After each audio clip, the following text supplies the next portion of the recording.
This tutorial is going to cover how to navigate my class in Blackboard. So first thing you need to do is log into Blackboard. Once you are in Blackboard, look on the right hand side under My Courses and search for your class. Should say COSC1301. Look for the appropriate section number and then click on that link. When it comes up, the first thing that comes up is the Announcements tab. As announcements come up, things I need to tell you come up, they will appear here in the announcements. I will also send you an email at your ACC email account. Next on the list over on the left hand side is the syllabus. Click on Syllabus and you get a link to the syllabus. Click on that link. Alright, here we go. So these are links that can take you to the different sections of Word. I'm just going to scroll down. All these links do is move down to the appropriate sections on the syllabus. Alright, so you have my name, my office number, my room number at Cypress Creek campus, my office hours for this semester, by appointment hours. Here's my email address and a quick note that when you email to me, you must refer to your section number so I'll know which class I'm working with. Next is the course description.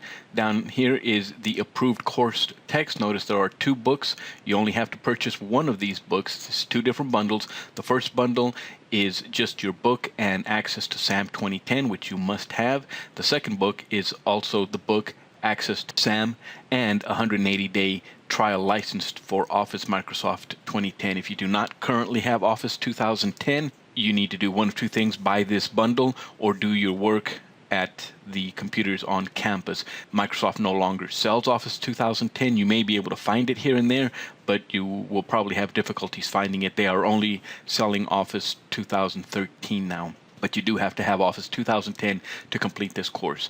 You may use Office 2011, however, be aware that not all of the tools that are necessary to complete this class are installed in the Office 2011, the Mac version, but it's still your responsibility to complete all of the steps.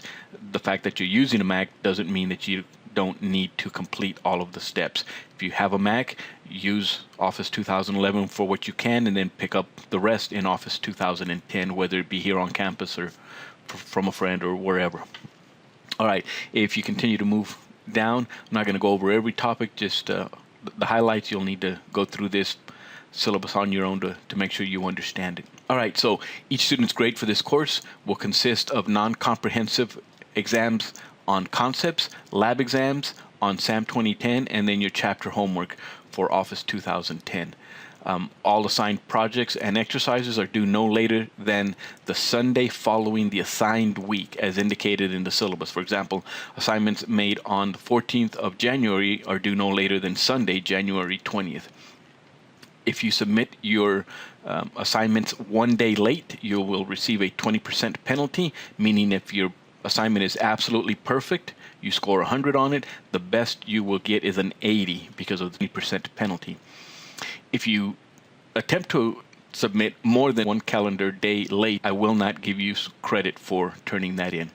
Scheduling of computer time outside of regular lab time is your responsibility. Your computer's broken, the lab wasn't open, is not an excuse for not completing your assignments and not taking the test. You're given an entire week to complete a set of assignments and an exam, and it's your responsibility to schedule your time appropriately so that you do not miss that. There are no makeup exams in this course. If you miss an exam, you will receive a grade of 0 for that exam.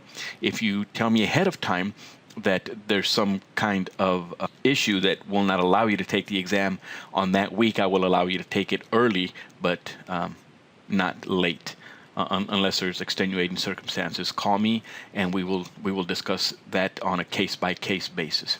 Okay, so here's what you're going to do. You're going to have 4 concept exams.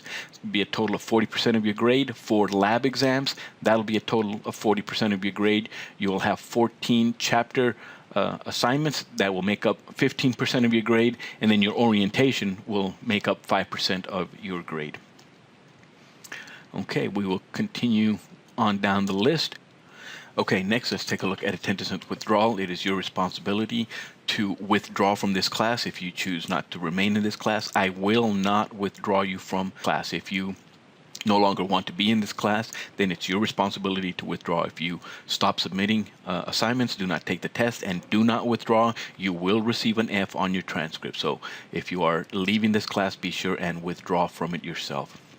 The last day to withdraw will be on the syllabus. Be sure and look at this attendance and withdrawal to make sure that you know when the withdrawal date is.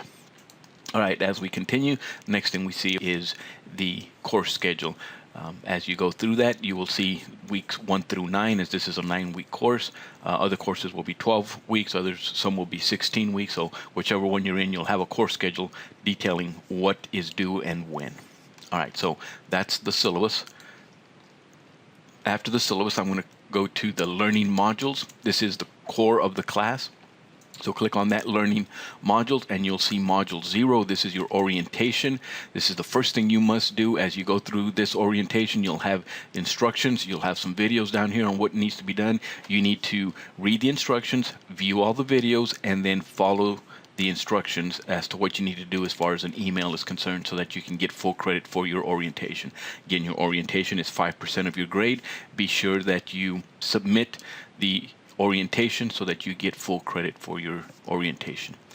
All right, I'm going to click backspace and then take a look at Module 1. Click on Module 1. You'll see the information for Chapter 1, Introduction to Computers and the Internet. This is what we're going to cover in Chapter 1 as we go into Chapter 1.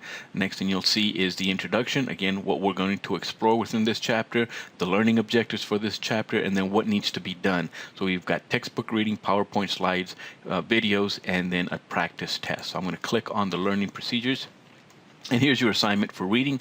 Read Chapter 1 in the CMPTR book, or you may listen to Chapter 1 or read Chapter 1 electronically from SAM. Go over the PowerPoints, click on that link that will open up the PowerPoints, and you will be able to walk through my PowerPoints as if you were in a classroom and I was lecturing. Next we have these videos. The first video is your concepts training. There are training modules set up in Blackboard that will allow you to, again, receive additional training. There's videos involved in there so that you can better understand the material that you read in your textbook that we covered in the PowerPoint. So there's this video which will tell you how to complete the training. Now you can click on the play button here and it will display it here. Alternately, you can click on this link which will download the video and display it. Once it's open, you can then resize that screen to see any size that you wish. Underneath that is your practice test. Same thing. This is a tutorial to show you how to access the practice tests. Practice tests will help you with the material that you studied for this chapter and will help prepare you for the exam. These practice videos do not represent an exact duplicate of what the exam will be. However, it does cover the material that we will cover in the exam. So it's a good idea to take a look at those. I'm going to go back to learning modules, and from learning modules back in module 1, and then take a look at chapter 2. And you see the same information, however, for Chapter 2. There's our introduction, learning objectives. Here's our procedures, lectures, and material. When you click on that, you'll see again the information for your textbooks. Here are the PowerPoints. The video is available to you. I didn't load it here. However, what you're going to want to do is go to the Course Resources tab. And from the Course Resources tab, I have all the information that you need to get going or to continue with your modules. So I didn't load it on every single chapter. However, they are all available to you should you need to have a refresher on how to access the training, how to access the practice tests. Okay, let me move back again. We have the assessment Chapter 1 and Chapter 2. Again, click on that. And this is again a tutorial for how to take the test in SAM. You'll click on this link. It'll give you a short video on how to complete the training exam. Once you are ready to take the exam, then what you do is you click on this link here and it will launch SAM 2010, which will then allow you to take your concepts exam. All right, back to learning modules. You'll see that we have a module for all of the material that we're going to cover. They all work basically the same as this one does. All right. I already referenced Course Resources. Going to click on it really quick. Again, registration instructions for SAM, getting started in SAM, launch SAM from here, and then some training tutorials down here at the bottom that you can access. Next is My Grades, so that you can check your grades. You have a Books tab in case you forget what book you need to buy. there's what the book is going to look like, and the ISBN numbers. Again, the difference is one is the textbook, CourseMate, and SAM. The other one is textbook, CourseMate, SAM, and 180-day trial version to Microsoft Office 2010. It's a full version, but it is a limited 180-day license. I think the difference in price between the two is somewhere between $25 and $30. I also have a couple of discussion boards open and available for you. One is introductions. If you'd like to introduce yourself to me, to the fellow students in your class, you're welcome to do so. This is not a graded assignment, just for you if you wish to introduce yourself. Then we have class discussions. This class discussions, you are free to ask me questions, although I don't come on this discussion board very often. You can post the questions to other students. Oftentimes, other students will have an answer and will get to you much quicker than I will. You're free to discuss whatever you wish, unless someone reports to me that things are getting out of hand. If they are, I will put a warning stating that unless rules are followed, I'm going to disable the discussion. If it continues, then I will disable the discussion. Next after that is the contacts. From the contacts list, you then have, again, my information. Okay, so this is Blackboard, how to navigate Blackboard for my COSC1301 class.